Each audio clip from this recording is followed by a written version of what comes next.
Okay, class. Ito automatic, naka-column lahat. Gets? Nasa column yan. Kasi kapag hindi naka-column yun, nakahiga lahat yan.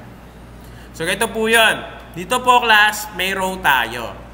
Nakikita nyo, naka-center siya dito. Tama? Naka-center yung row na yan. Nasa gitna eh. Tapos dito, class, is, kung makikita nyo, pwede kayo maglagay pa ng isa pang row dito, tapos isa pang row. Or kung gusto nyo, pwedeng column dito or column dito. Gets nyo? O, sige, column na lang yung gagawin ko, no? O, di tapos na ako. Tapos dito po is another row. Tapos pwede kong implement dito is column, tapos column, tapos column, tapos column. Then may extra space dito sa gitna. Paano yan, sir? Leading tsaka trail? Na? Hindi. Yung leading at tsaka trail, applicable lang yun sa navigation bar.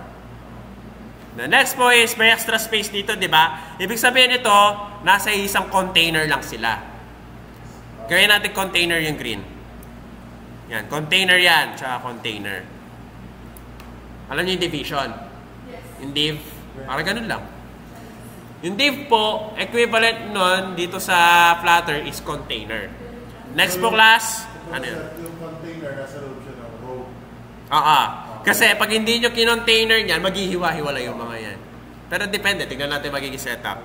O sige, buray muna natin yung mga containers. Ito po is another row. Gawin po natin tong column, gawin natin tong row, baliktarin natin, no? Di ba dito, ito column, dito naman row, pwede yan. Pero kayo bahala kung ano gusto nyo. Ganito na nga na, para hindi kayo malito, patayo na lang lahat. O. Ito yung dalawang column. So, nag-gets nyo na kung paano nyo siya i-layout. Napindutan. Hindi, buburayin nyo. Buburayin nyo nun. Di ba, nakita nyo, wala na yung mga icons ko dito? Kasi binura ko nga. Ayan, wala na yung mga icons. Iba yan. Buburayin nyo lang yung mga icons. Tapos, di ba tinanong nyo saan lalagay yung pindutan? Yung press me. So, pag i-code, syempre buburayin ko na yung pindutan. From the start tayo. O, burayin natin yan.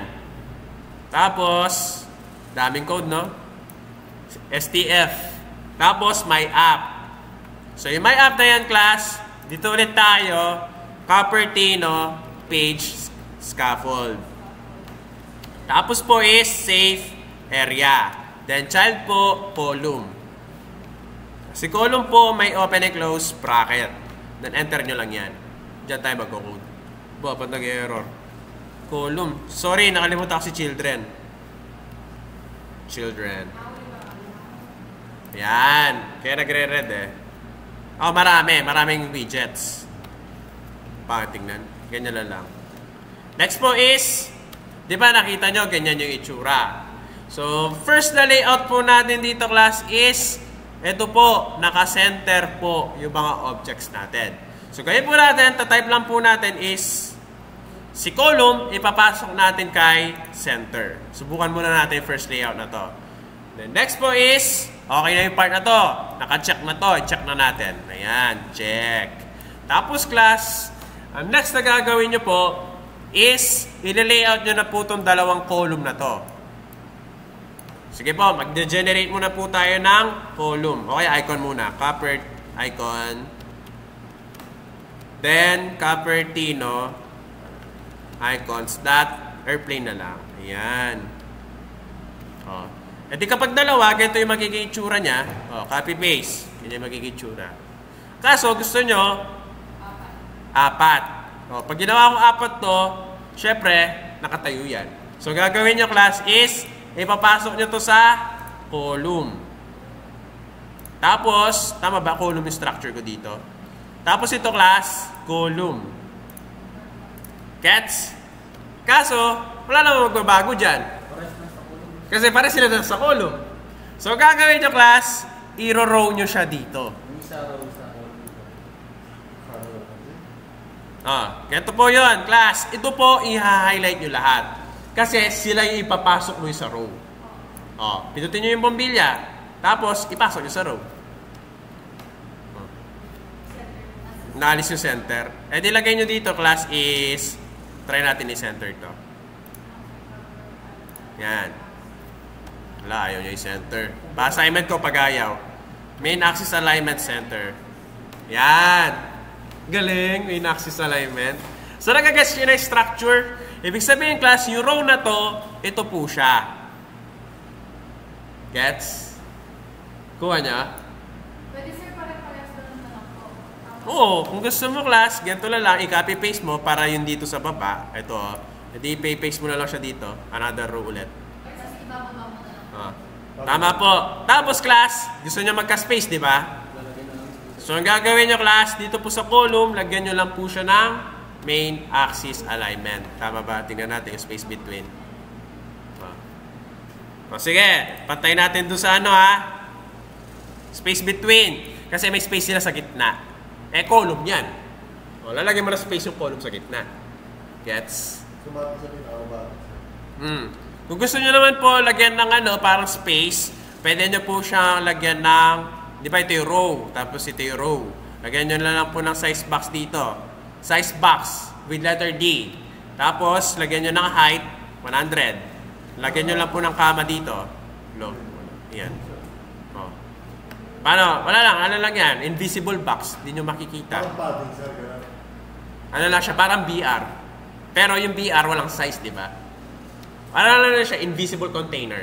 Yan, 1. O, walang padding tapos sir. Kumbaga, nilito doon sa taas, sir. Kaso hindi siya magpapadding. Ano lang talaga siya? Invisible container lang. Size box. Box na invisible siya. Hindi mo dati sir. Meron ng space eh. Hindi siya malalagyan ng Malalagyan natin sa gitna yan. Ay, di sir, guys, sir. Doon sa gitna ng dalawa, sir. Ito. Class, nakikita nyo is row structure to kasi nakahiga siya. So, ang gagawin nyo, class, saan siya ibabanda? Dito po sa gitna ng dalawang row. So, maglalagay ka na ng row. Tapos po, lagyan nyo ng kama. Siyempre, mag-error yung nasa baba. Kasi pag wala pong kama, nag-error siya. Pero kapag may kama, siyempre, kailangan, alam nyo yung limit. Lagay kayong kama, boundary yan eh. Parang sa bahay, may bakod. Alam nga nakakainin mo sa kapitbahay mo. Parang bakod yan, class. Andyan po yung boundary ng bahay. Or ng, kunwari ito, naka to, kama. Next po is, class, is, nakikita nyo dito, structure po natin is, meron po tayong dalawang column. Dalawang column na eh. Lagay nyo po dyan, children. Tapos po, column.